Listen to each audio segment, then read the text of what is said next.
Not all video is created equal, certainly when it comes to driving business.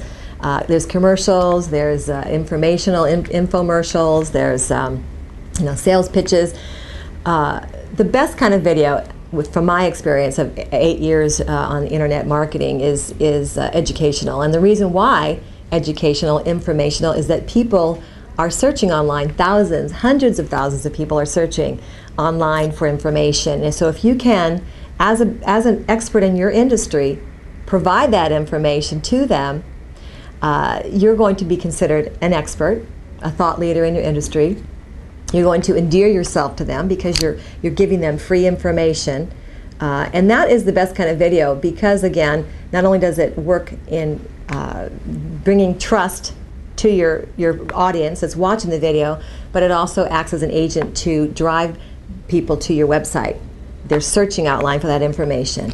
So a commercial, yes, you can do a pitch, you can tell somebody how great you are, but again, how many people watch commercials anymore?